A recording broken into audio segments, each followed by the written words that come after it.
Evet, Üçgen Ev'in ikinci bölümünden herkese merhaba. Öncelikle bir hatırlatma yapayım. Bildiğiniz gibi Adnan abi Ankara'lardan ta Bodrum'a gelip bu Üçgen Ev'i tek başına yaptı. Geçen haftalarda terası yapmıştık. Terası da demeyeyim, çatıyı kaplamıştık birlikte. Aradan 2 hafta geçti geçmedi. Şimdi size çok kısa bir videoyla karşınızdayız. Bu videoda da Adnan abinin içeride lambirileri nasıl döşediğini, yani artık iskeletten nasıl ete büründüğünü göreceğiz, evin detaylarını. Evet, şimdi sizi eski videolardan kısa bir hatırlatmanın yanında iç tasarımı, lambirilerin nasıl kaplandığıyla baş başa bırakıyoruz. Hepinize iyi seyirler. Bu arada videoları beğenip abone olmayı unutmayın. Abone olmak ücretsiz. Böylece yeni video koyduğumuzda haberiniz olacak. Genelde videoyu izleyenlerin %70'i izliyor ama abone olmayı unutuyor. Abone olmayı unutmayın. Hepinize iyi seyirler. Biz geçen sene Eylül ayında buraya yapmaya başladığımızda, hatta o evi hatırlayacaksınız, görüntülerde de göstereceğim. Gördüğünüz gibi ev çok daha kaba halde, daha tamamlanmamış bir haldeydi. Şekli daha belli değildi. Şu an Adnan abi verandayı tamamlıyor. Çok kalın bir ahşap. Yıllanmış çamla ladin. Adnan abi de gayet güzel çizgi dışında bir ev yaptı aslında. Neredeyse Bodrum'un böyle ilk evi diyebilirim bu. Evet, bugün komşumuz Adnan abinin evinin çatısını döşüyoruz bunlarla. Evet, neredeyse bu yüzeyde bir kısmı bitmek üzere. Yani Ocak ayında burada çiçekleri, arıları görünce bütün her şeyi unuttuk. Bakın böyle bir merdiveni var üst kata. Tabii üst çıkınca iyice darlaşıyor. Sökmesi kolay, takması daha zor.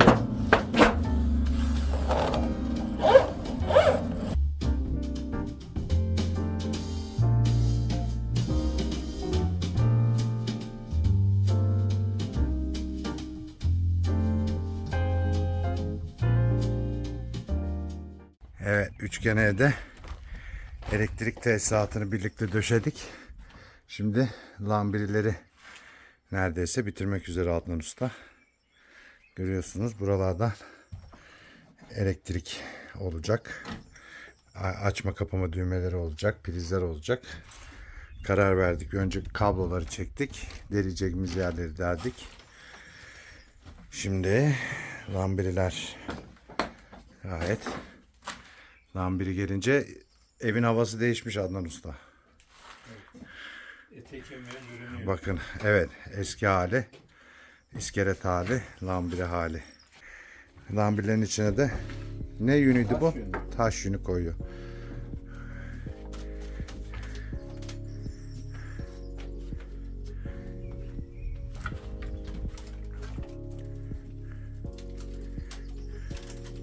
Onları da çakıyor musun? Nasıl duruyor orada? Sıkıştırıyorum iki tarafından. Sonra lambiri koyunca zaten duruyor. Kesmiyorum yani. Sıfıra yapmıyorum. Anladım. Gerek de yok, ne olacak? Yukarıya çıkayım, çekeyim mi onu sana? Yok, fark etmez. Şöyle. Alta sıkıştır.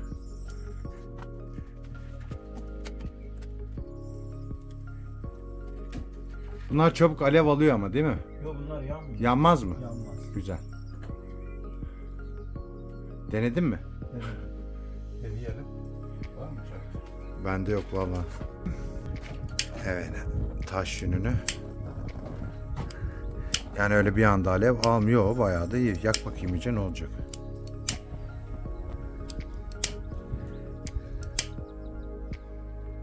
Gerçekten iyi. Bunun malzemesi ne ki böyle ya? Mineral.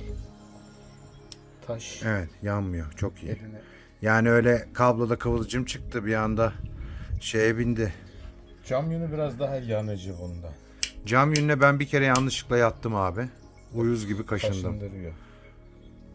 Denedim de. Marka önemli. Mescit Knauf. yapıyorduk Mall of İstanbul'da.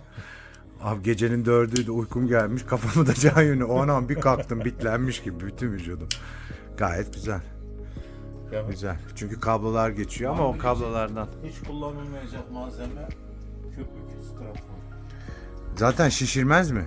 Ya strafor şey konuluyor ya plaka olarak. Ha. Sitesi, mantolama malzemesi. Ha. Çocuk İstanbul'da işte sakat bir çocuk şeyle oynarken teras kat tutuşuyor. Kaçıyorlar. Yani herkesi kaçırıyorlar. Tabii çocuğu tutuşturduğunu da bilmiyorlar. İşte itfaiye falan gibi sonra çocuğun ölüsünü buluyorlar. Kadın delirdi. Yani bir anda alev almasının sebebi o şeyden. Strafor. Strafordan. Yani strafor çok alev alan bir şey. Bu emprenyeli malzeme de zor yanıyor. Yani kömürleşiyor. Tabii Yani ahşap kolay kolay yanmaz ki. Yanmaz. Küçük kıvılcımlar önemli burada. Evet. Burada ne yanar? Yani gidip de gaz döküp yakmayacağız zaten. Sallıyorum sana elektrik hattı. Şurada küçük bir kıvılcım çıktı. Ani bir yük bindi. Bir şey oldu. Böyle şey atladı. Elektrik ark yaptı diyelim. Esas onlarda yanmaması lazım. Gayet de güzelmiş. Ben yanar diye düşündüm böyle yün gibi görünce. Alevi alınca yanar diye. Bu arada bunlarla çakıyor. Bu bir hava tabancası. Bu hava tabancasını tabii ki kompresör, hava kompresörüne.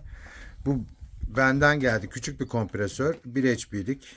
Ama 8 şey gayet de güzel. Sonuna kadar atıyormuş yani hiçbir sorun yok. Şimdi zaten bir tane atışını çekeceğiz. Aslında normal düz alanda yukarıdan aşağı çakmak lazım lambiri. Yani şu dişilerin alta gelmesi lazım. Ama açı yakalayamadığımız için. Nereden çaktın? Ha, ya kenarlardan Ters çakıyorsun çaktım. Yok, bakın. yok, ters. Yani şu olu erkeğe yukarıda olması lazım. Ha. Dişisi aşağıda olması lazım ama biz yani açı ters olduğu için tabii su görmeyecek. Yani suyla temas halinde. Anladım. Bu yukarıda olmalı normalde ki Evet. su yukarı böyle aralara girmesin, aksın Dış diye. mekanda olursa tam tersi olması Ama lazım. sen iç mekan diye çakıverdin. Buralardan bile çakıyor ha. Nasıl bir şey bu ya? Bakın. Küçücük. Havamız Hava var mı? var. Ha. Yanına çakıverdin. 5 santimde yani öyle ufak. İyi. O şey gibi tam bir silah gibi şarjörü dolduruyorsun. Ha bayağı da büyükmüş çiviler. Peki çivi daha fazla gitmemesini nasıl sağlıyor? Yani çünkü şeyini görüyorum da stopper'ı çok küçük. Hani Çivinin bir tırnağı var biraz. ve orada duruyor yani. Burada duruyor. Hiç içine kaçtı oldu mu? Yok kaçmıyor bak şurada bir tırnak var. T biçiminde. He. Kesitten şuradan bakar. He şuradan bakınca gözüküyor. Başlığı var. Gayet de işi kolaylaştırıyor yani. İşi kolaylaştırıyor, sağlamlaştırıyor. Normalde lambiri çivisiyi de çaksak bir tane çakacağız ya da işte Lambiri çivisi diye bir şey var yani. var lambiri çivisi. Bu bildiğin normal çivi tabancası. çivi Bildiğin tabancası. tabanca. Şu an kaç HP'de? Bir dakika bakayım. Nerede bunun şeyi? O öyle 8 falan da değil. Değil, 5'te falan. Hava 5'te gayet de 6 5.5 6 gibi gayet de güzel çıkıyor. Yani maksimumda değil. Havada kaçırmıyor değil mi? Kaçırmazsa güzel. Güzel. Sürekli jeneratör çalıştırman gerekmiyor.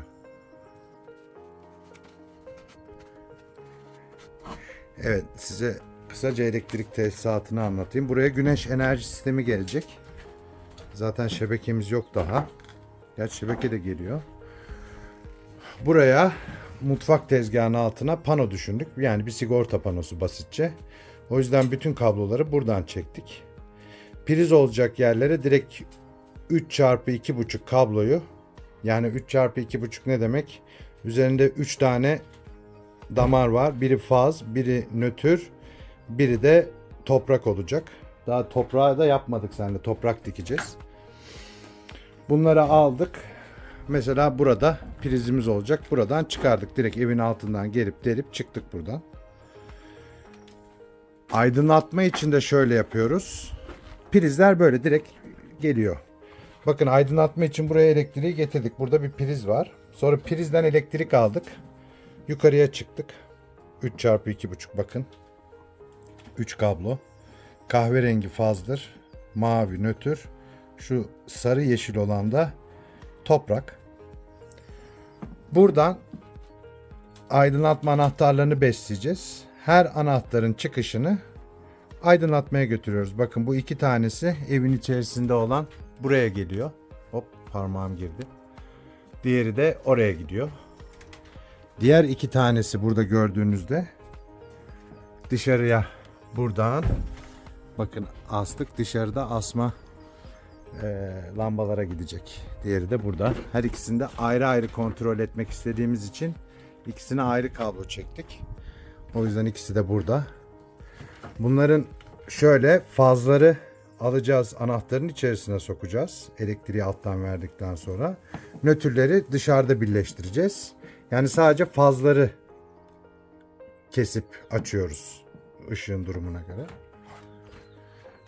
Bir tane kablo şuradan yukarıya çıktık. Hem priz olacak. Prizden gene aydınlatmaya atlayacağız. Her birinin sigortasını da ayrı yaptık. Yani 4-5 tane sigorta olacak. Ev zaten gayet küçük bir ev ve burada güneş enerji sistemi olacağı için öyle çok da büyük yüklerden bahsetmiyoruz.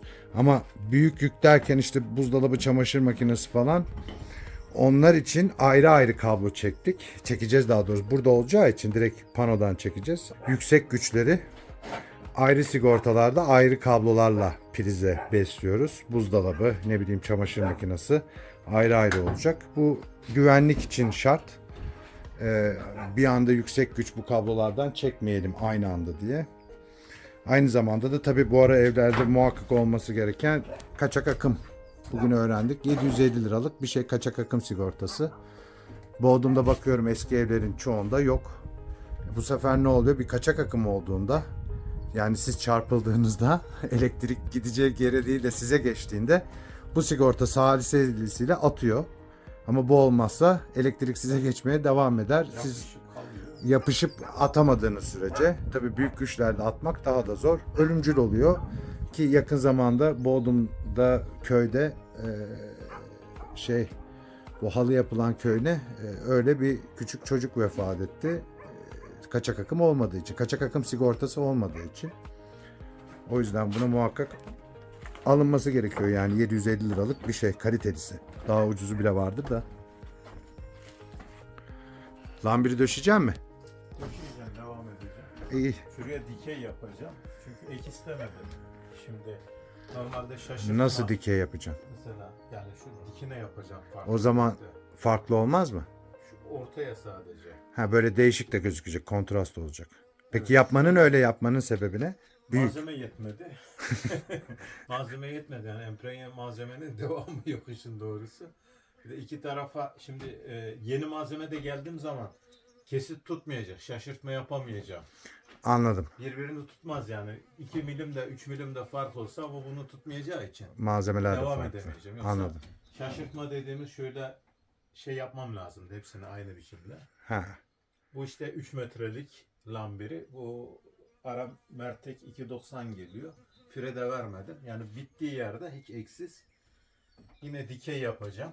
Buraya Zaten orada da televizyon şeyi olacak. Böyle farklı birkaç bir raf görünüm olur. koyacağım. Ha, raf olur. Raf Hani olacak. zaten Arkalık niyetine geçecek. sebebini bir daha söylüyorum. Adnan abi çıkma malzemelerle bütün bu evi tamamladı. Etraftan bir daha göstereyim size bu üçgene. Çıkma malzemeler. Bu arada dek bitti. Şu an dekin üzerinde, yani verandanın üzerindeyiz. Aşağı atlayayım. Şimdi bu ev tamamen çıkma malzemelerle yapıldığı için biraz yolda da şekil alıyor diyelim. Yolda kervan düzüyoruz. Evet. Kelimenin Bizim tam anlamıyla bu. biraz Türk Biraz usulü. doğaçlama, biraz.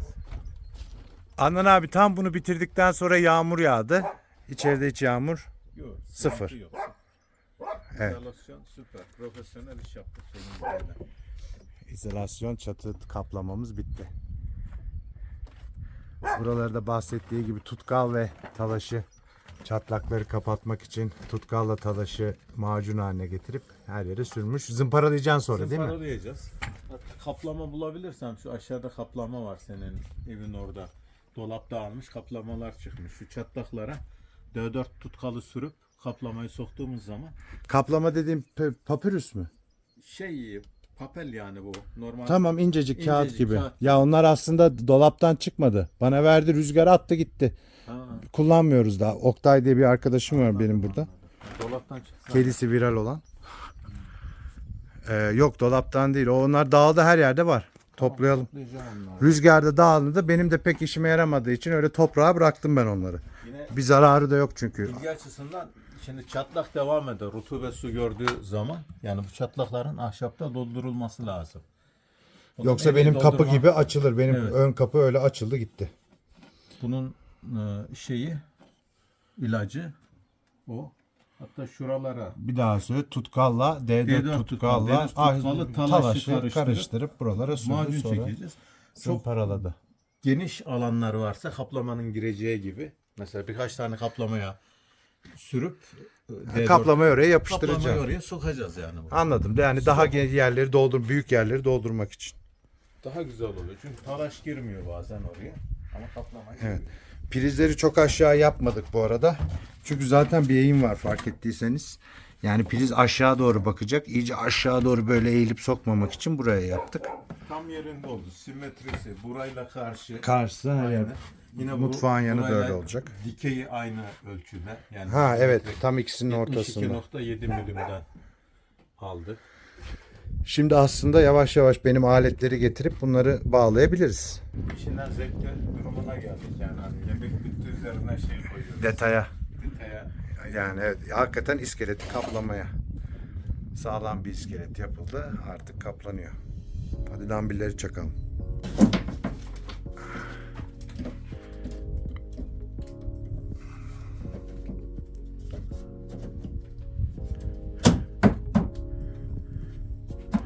Burası ayrı kaldı. Tabii lambiri de dümdüz değil galiba. Heh, Burada oturdu. esnek. Yo oturdu. Çalışır. Ha, hala giriyor. Ha, oturdu dedim.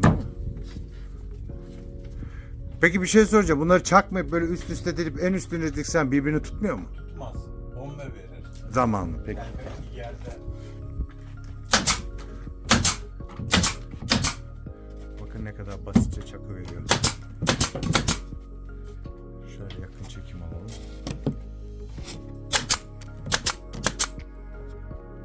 Gerçekten çok işi çok hızlandırıyor ya. Yani vida bile yapsın.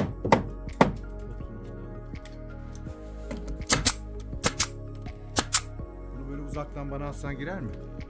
yok otomatik şey var burada. Emniyet Onu öyle yapıp atsan. yok, basmaz bu. Tetik basmaz. Anladım. Yani yanlışlıkla bir yere basamıyorsun.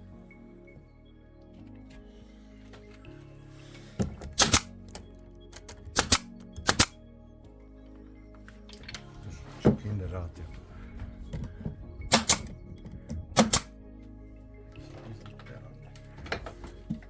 Bayağı vardı.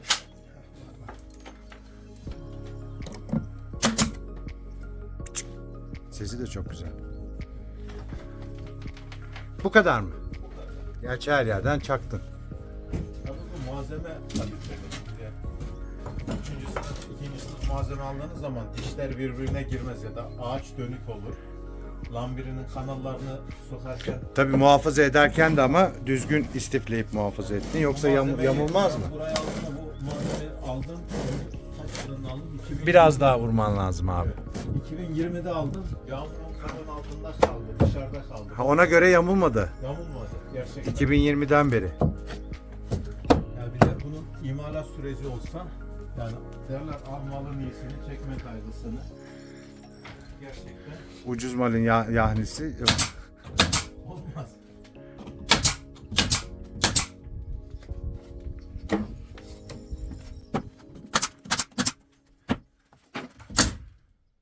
Hava azaldı. Hava azalınca nasıl tepki veriyor? Basmıyor şeyi. Ha Sesinden tamam. anlıyorum.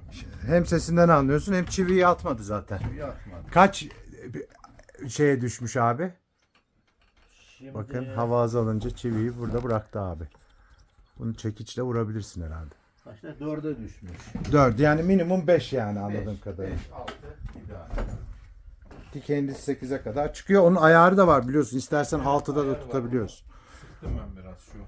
Bu ters çalışır. Yani bunu sıktıkça basınç fazlalaşır. Yani insanlar şey zannediyor. Havayı açtıkça fazla Ama zaten görüyorsun orada ivme oynuyor hemen. Kaldırıp oynuyorsun sonra aşağı indiriyorsun.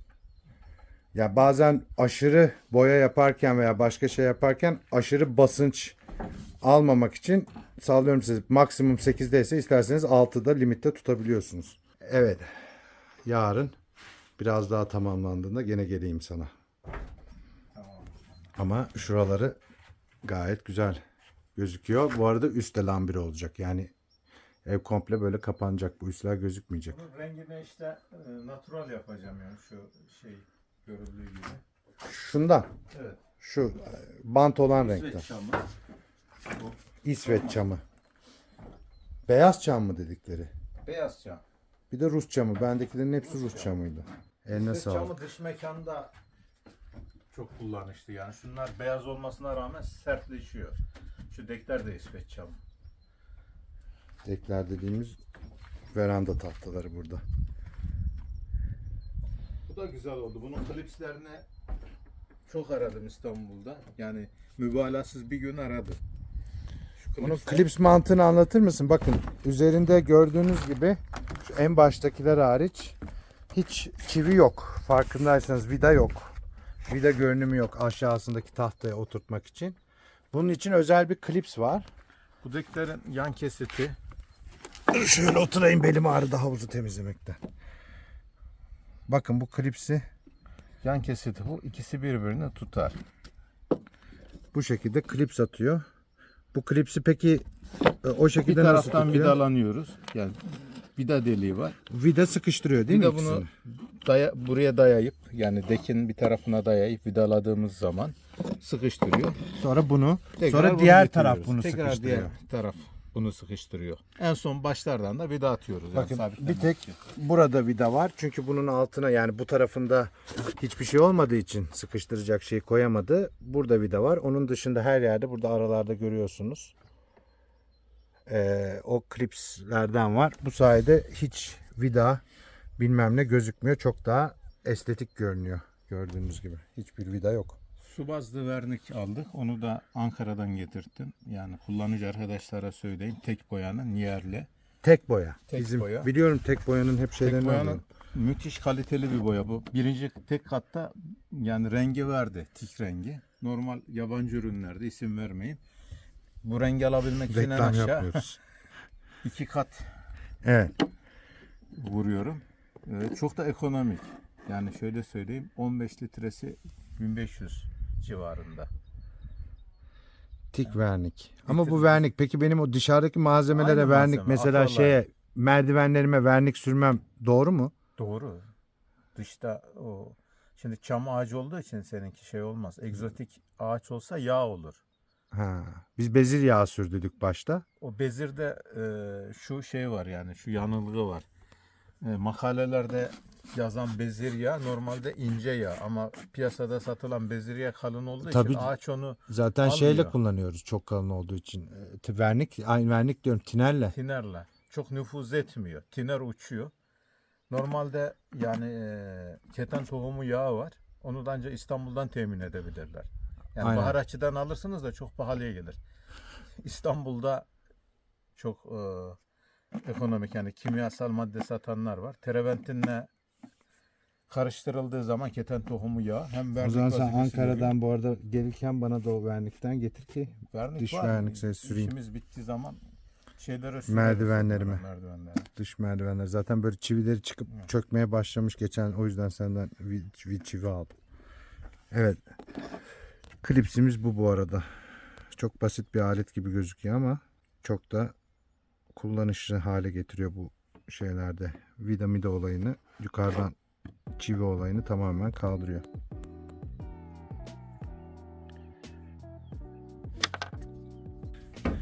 Evet, bu taraf bitti. Bu orta böyle kontrast oldu, dikey çıktı. Bu yan bitti, malzeme durduğu için. Malzeme bittiği için yan duvarları durdurdun, yukarıya başladın. Şöyle çekeyim. Yanmayan taş yünü. Bu taraf kolay oluyor ama abi takman taş yünlerini böyle. Kolay. Gerçi tahtayı böyle üstünden sürüyorsun değil mi? Çok fazla sıra yapmamak lazım. 2 sırada koymak lazım çünkü el gitmiyor. Ben 3 sıra Ha. yaptım. İşte benim şey gibi, Yaparım kümes demiştin. gibi. Ben de bu kadar yaptım, sokuyorum. Ama benim kümese taş yünü bile yemez. O köpük möpük bir böyle saman daha iyi sanki, bilmiyorum. Artan malzemeler. Evet. Üçgen evimizde bir gün sonrasında tavanın lambrileri de bitti. Bakın. İçerisi artık tamamen şekil almaya başladı. Elektrik kablolarını yapacağım dediğim gibi. Filizleri ben yapacağım. Hop. Tek kişilik dev kaldı. Burayı tamamlayamadı çünkü lambirler bitti bu tarz. Bayramdan sonra gelecek.